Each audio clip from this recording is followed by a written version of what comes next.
In the year 2147, humans had spread far across the stars. They lived on new planets and traveled in large ships that could cross vast distances in space. One of these ships was called the Eclipse Asterisk. It was a sturdy vessel designed for exploring unknown areas of the galaxy. On board, Captain Laura Hayes stood quietly in the control room, staring at a blinking light on the communication screen. It was faint, almost like a soft whisper, but it was there, a distress signal coming from deep within Sector 7 Gamma, a part of space no one visited anymore. The signal was weak and filled with static, making it hard to understand. But one phrase came through clearly. "Help us. They're coming." The words sent a chill down Laura's spine. She turned to Lieutenant Ryan Carter, the ship's communications expert. "Can you clean this up?" she asked, her voice calm but firm. Ryan nodded and began working on the console, his fingers moving quickly over the controls. Behind him, Dr. Emily Grant leaned forward, studying the data. "It's coming from an abandoned research station," she said after a moment. "Orbiting a dying star." Laura frowned. Abandoned stations were never good news. Most of them were left behind because something terrible had happened. Still, ignoring a distress call wasn't an option. Space law required all ships to respond to such signals, no matter how risky. After a brief pause, she gave the order. "Set a course for Sector 7 Gamma. We're going to check it out." As the Eclipse Asterisk moved closer to the coordinates, the mood aboard the ship grew tense. The crew exchanged worried glances. Everyone knew stories about what could happen in places like Sector 7 Gamma, places that had been forgotten by time. When they finally arrived, the research station loomed ahead of them, dark and lifeless. Its metal surface was scared and battered, looking like it hadn't seen activity in decades. Yet, somehow, the distress signal still pulsed from inside. Laura gathered a small team to investigate. Alongside her were Ryan and Dr. Grant, both trusted members of the crew. Armed with flashlights and weapons, they boarded the station. The airlock hissed open, revealing a long, dimly lit corridor. The silence was heavy, broken only by the sound of their boots against the cold floor. As they moved deeper, signs of chaos became impossible to ignore. Furniture lay overturned, equipment smashed, and strange markings covered the walls. Some looked like warnings. Others seemed more desperate, as if whoever wrote them had been losing hope. Ryan stopped suddenly, pointing his flashlight at something on the wall. "Look at this," he said quietly. Written in red paint were the words, "Don't trust them." Laura felt a knot tighten in her stomach. "Them?" she muttered under her breath. Before anyone could answer, Dr. Grant called them over to another wall. There, scrawled in shaky handwriting, was another message. "They're watching." Despite the unease gnawing at her, Laura pressed on. They needed answers. In one of the labs, Dr. Grant found a series of recordings left behind by the station's scientists. Playing them back revealed horrifying details. The researchers had been experimenting with alien DNA, trying to merge it with human biology to create stronger, faster humans. At first, they thought they had succeeded, but then things went wrong. Very wrong. One scientist described how the test subjects began changing uncontrollably, becoming monstrous versions of themselves. Another recording ended abruptly with screams echoing through the speakers. Laura turned off the device, her face pale. This wasn't just a rescue mission anymore. Whatever disaster had struck the station, it wasn't over. And now, the Eclipse Asterisk might be walking straight into danger. After discovering the disturbing messages and listening to the scientists' recordings, Laura knew they had to keep moving. The station was dark and cold, but the deeper they went, the more unsettling it became. Strange noises echoed through the corridors, soft scrapes and faint whispers that seemed to come from nowhere. Every step felt heavier, as if the station itself didn't want them there. The team entered another lab, this one even more chaotic than the last. Broken glass covered the floor, and papers were scattered everywhere. In the center of the room stood a large containment chamber, its thick glass cracked and smeared with something dark. Ryan shone his flashlight inside, revealing claw marks etched into the walls. "Whatever was in here," he said, his voice low, "it wasn't human." Dr. Grant examined a nearby computer terminal, trying to pull up more information. After a few moments, she gasped, "Laura, look at this." On the screen was a series of images showing the scientists' experiments. At first, the test subjects looked normal, ordinary men and women. But as the days passed, their bodies began to change. Their skin grew pale and stretched, their limbs elongated, and their eyes turned black and lifeless. By the final image, they were barely recognizable as human. "This is what happened to them," Dr. Grant whispered, her hands trembling. "They weren't just experimenting. They were creating monsters." Before Laura could respond, a loud thud came from somewhere down the hall. The team froze, their flashlights snapping toward the sound. Another thud followed, closer this time. Then silence. Laura signaled for the others to stay alert and moved cautiously toward the noise. Her heart pounded in her chest as she gripped her weapon tighter. When they reached the source of the sound, they found a door slightly ajar. Pushing it open, they stepped into a large storage room filled with crates and supplies. At first, it seemed empty, but then Ryan noticed movement in the shadows. Something shifted near the back of the room, hunched and unnatural. Laura raised her weapon, her finger hovering over the trigger. "Show yourself," she shouted. Slowly, a figure emerged from the darkness. It was humanoid, but only barely. Its arms were too long, its head tilted at an odd angle. Its skin was pale and stretched tight over jagged bones, and its mouth was filled with rows of sharp teeth. The creature's glowing eyes locked onto the team, and it let out a guttural growl. Without hesitation, Laura fired her weapon. The creature staggered back, collapsing to the ground. But it wasn't alone. More figures appeared from the shadows, their movements jerky and unnatural. They surrounded the team, cutting off any escape. "We need to go.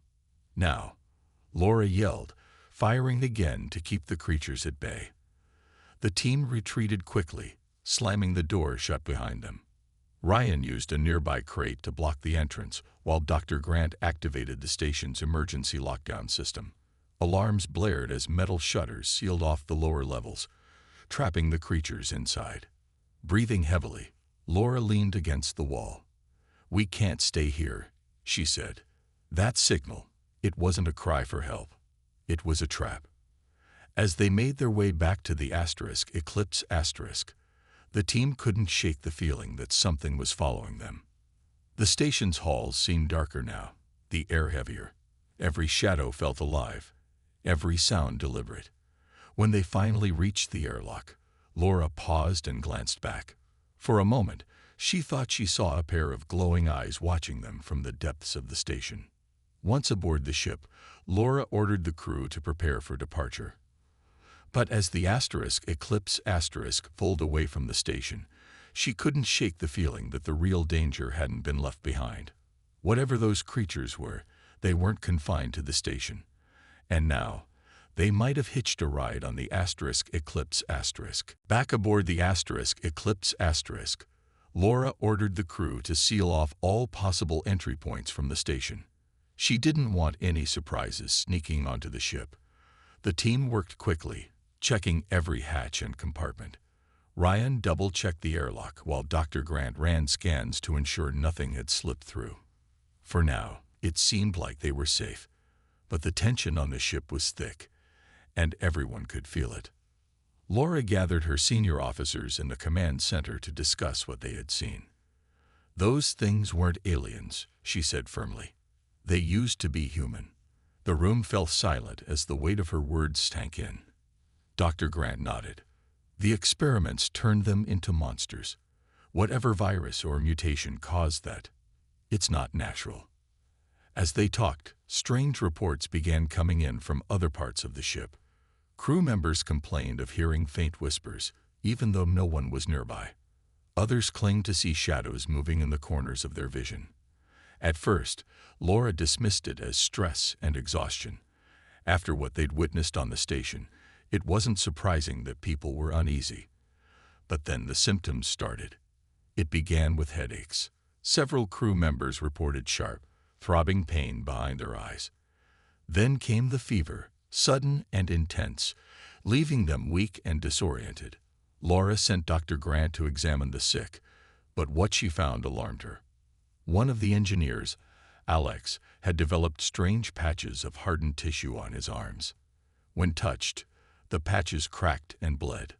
Another crew member, Samantha, claimed she could hear voices in her mind, urging her to do things she didn't understand. "This isn't just an illness," Dr. Grant told Laura later. "It's a transformation. The same thing that happened to those people on the station.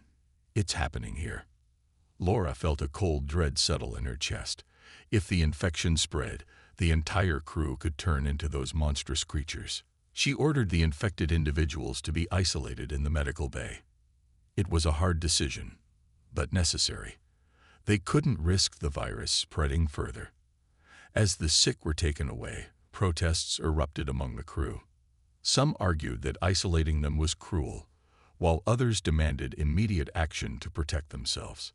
Tensions boiled over when Chief Engineer Daniel Ross confronted Laura. "You can't lock them up like animals," he shouted. "We need to find a cure." Laura met his gaze steadily.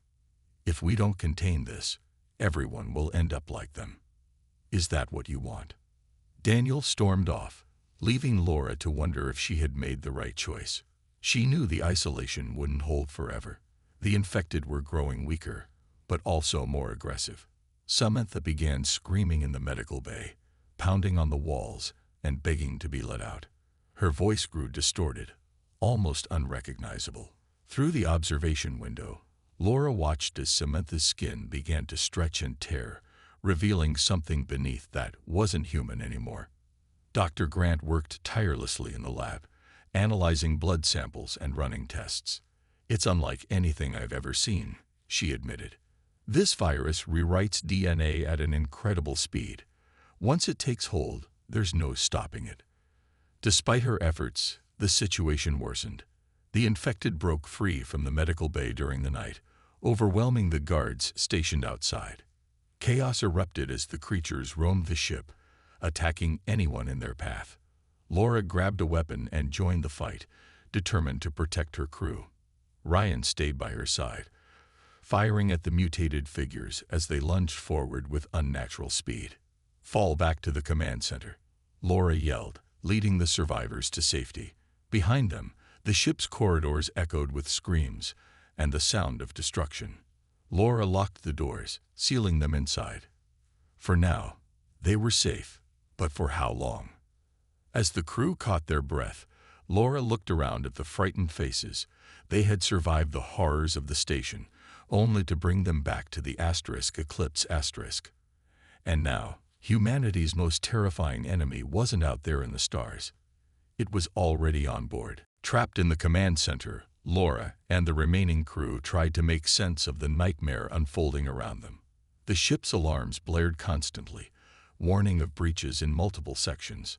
Through the security cameras, they could see the infected crew members, now fully transformed into monstrous creatures, roaming the halls. Their movements were jerky and unnatural, their glowing eyes scanning for prey.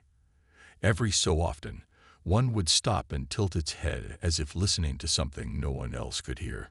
Dr. Grant worked frantically at a portable lab setup in the corner of the room, analyzing samples she had managed to collect before the outbreak spread. Her hands trembled as she adjusted the microscope. "This isn't just a virus," she said finally, her voice strained. "It's intelligent. Whatever this is, it's controlling them." Laura frowned. "Controlling them? You mean like a hive mind?" Grant nodded. "Exactly. These creatures aren't acting on instinct alone. They're coordinated, working together, and I think they can communicate telepathically." She pointed to the screen showing footage of two creatures pausing mid-movement, tilting their heads simultaneously before resuming their search. "That's not random behavior. Something, or someone, is guiding them. The implications were terrifying.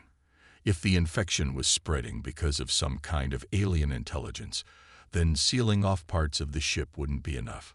Sooner or later, the creatures would find a way to break through. Laura turned to Ryan, who was monitoring the ship's systems. "How long until we reach the nearest outpost?" Ryan shook his head grimly. "Too long. At our current speed, it'll take days. And even if we sent out a distress signal now, help wouldn't arrive in time." Laura clenched her fists. They were on their own. "We need to figure out how to stop this thing. Is there any way to neutralize the virus?" Grant hesitated. "Maybe, but it's risky. If I'm right about the telepathic connection, we might be able to disrupt it using the ship's neural interface system. It's designed to link human brains with technology, but if we modify it..." She trailed off, considering the dangers. "You're talking about hacking into an alien consciousness," Laura said, her tone sharp. "What happens if it fights back?" "I don't know," Grant admitted, "but we don't have many options left." Before Laura could respond, the lights flickered, plunging the room into darkness for a moment. When they came back on, the group noticed something chilling. The creatures were getting closer. On one of the monitors, a distorted face pressed against a camera lens, its blackened eyes staring directly into the feed. The crew shuddered, realizing the creatures knew exactly where they were hiding. "We can't stay here," Laura said firmly. "If we do, they'll tear this place apart. We need to move to somewhere more defensible." Ryan suggested the engine room. "It's reinforced, and we can control access better from there. Plus, if things go south, we can rig the reactor to self-destruct. That'll take care of the ship and everything on it." No one liked the idea of destroying the Eclipse asterisk, but it was clear they were running out of choices. Laura gave the order, and the survivors prepared to make their move. Armed with whatever weapons they could scavenge, they formed a tight group and cautiously left the command center. The journey to the engine room felt like walking through a war zone. The ship's corridors were dark and filled with debris, making every step treacherous. More than once, they had to duck into side rooms to avoid patrols of creatures. The air grew heavier, almost suffocating, as if the alien presence was pressing down on them. When they finally reached the engine room, Laura sealed the doors behind them and set up defenses. For now, they were safe, but only temporarily. Outside, the creatures began pounding on the metal doors, their muffled growls echoing through the chamber. As the crew caught their breath, Laura looked at Dr. Grant. "Start modifying that interface. We don't have much time." Grant nodded, her expression grim. She knew what was at stake. If she failed, humanity might face an enemy far worse than anything they'd ever imagined. In the engine room, the pounding on the doors grew louder and more insistent. The metal groaned under the weight of the creatures outside, and Laura knew it was only a matter of time before they broke through. She turned to Dr. Grant, who was hunched over a console, hastily modifying the neural interface system. "How much longer?" Laura asked, her voice tight with urgency. "Not long," Grant replied without looking up.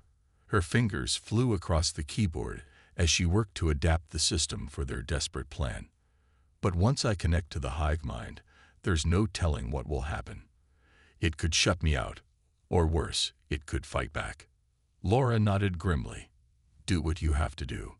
We'll hold them off as long as we can." She motioned for Ryan and a few others to take positions near the door, weapons ready.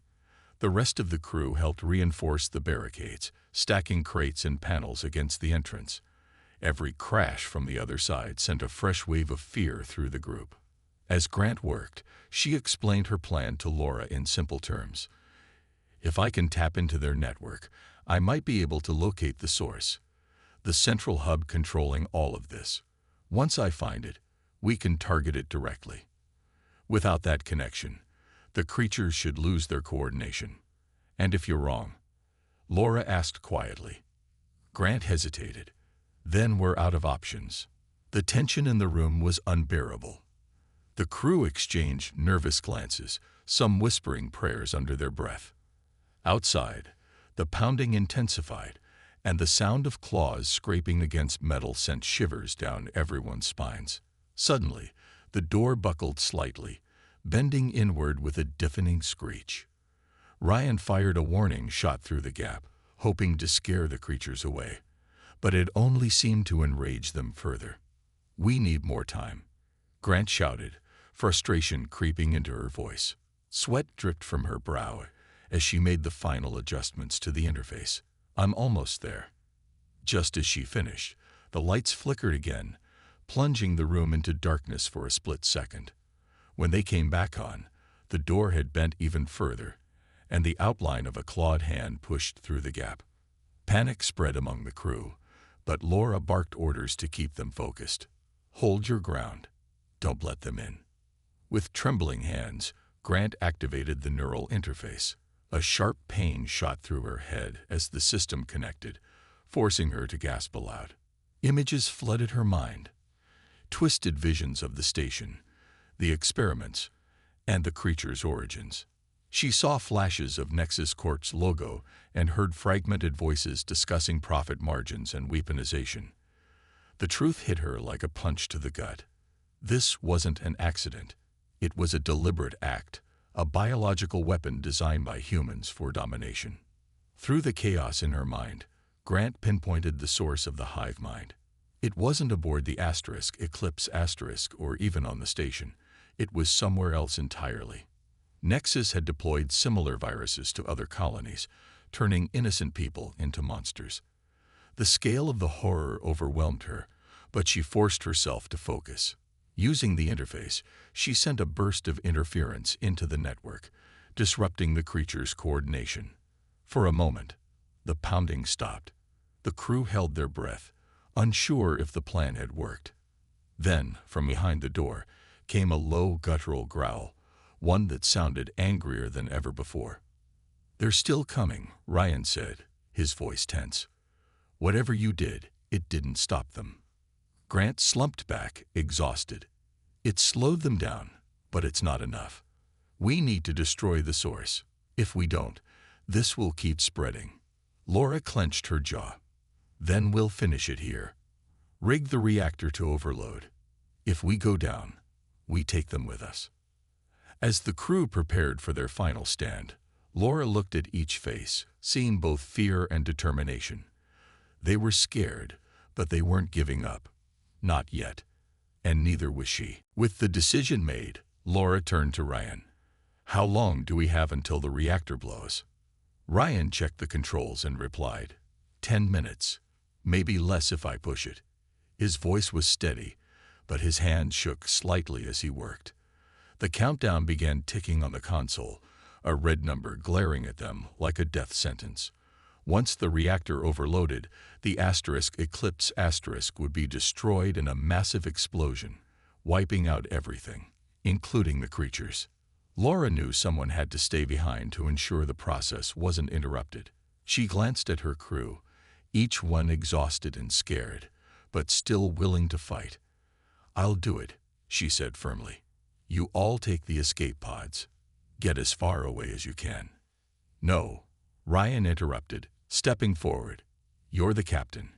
You need to lead the survivors back to Earth." "I'll stay."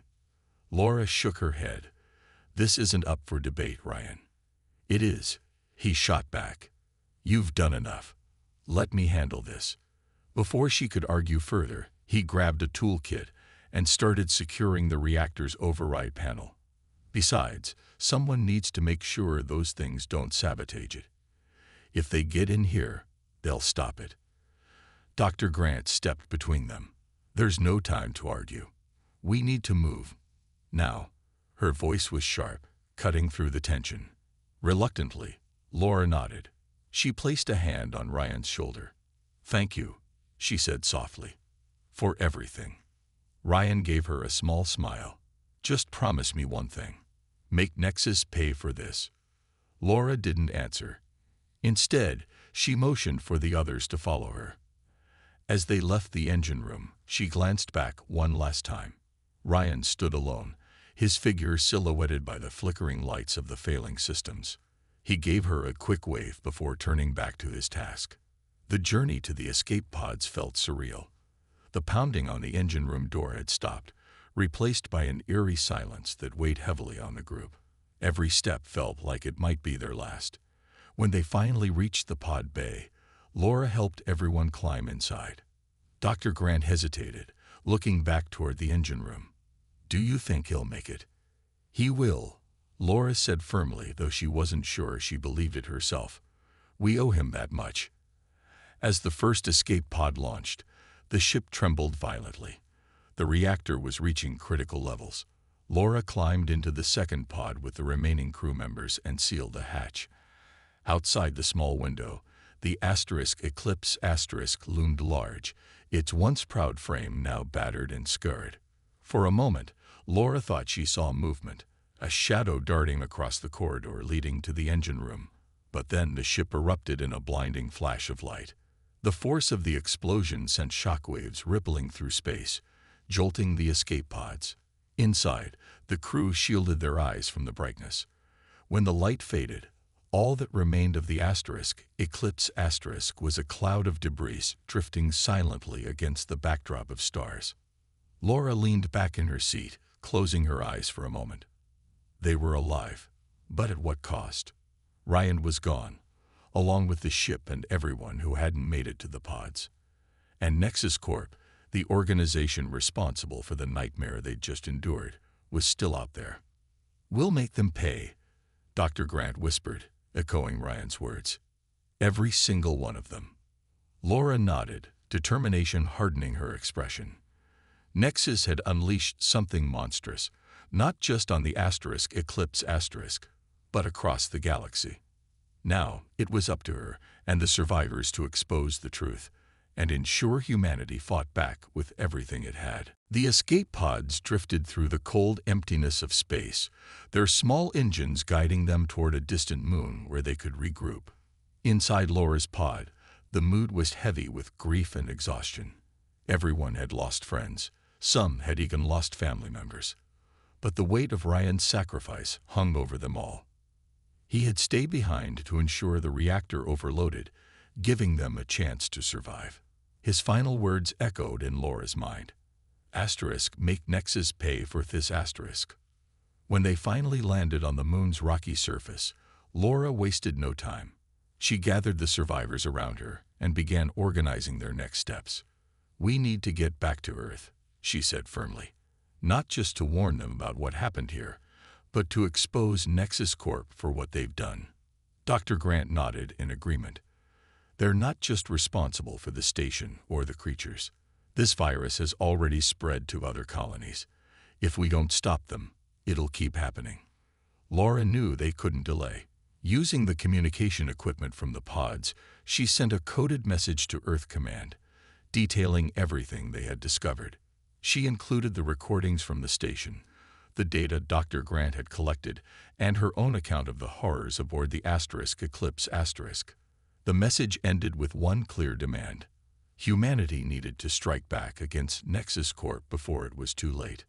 Days later, a rescue ship arrived to retrieve the survivors. On board, Laura delivered her full report to the commanding officers. Her voice shook with anger as she described how Nexus had weaponized alien DNA, turning innocent people into monsters. "This isn't science gone wrong," she said. "It's corporate greed pushed to its darkest extreme." They knew exactly what they were doing, and they didn't care who got hurt. Her words sparked outrage among the crew of the rescue ship. News of the disaster spread quickly once they reached Earth. Public reaction was explosive. Protests erupted outside Nexus Corp headquarters, demanding justice for the lives lost.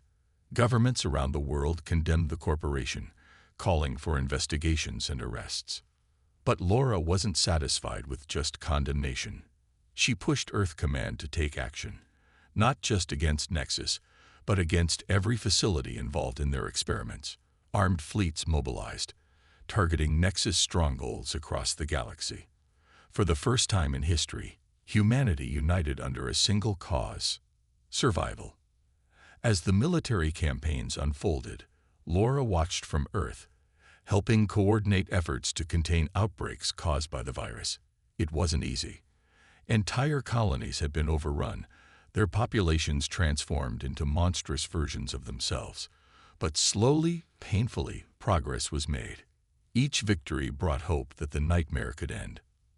Months later, standing on a hill overlooking the city, Laura thought about Ryan and the others who hadn't made it home.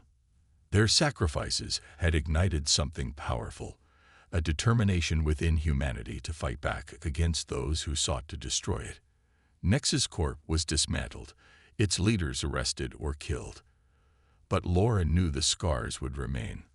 For her, for the survivors, and for anyone who heard the story of the asterisk eclipse asterisk.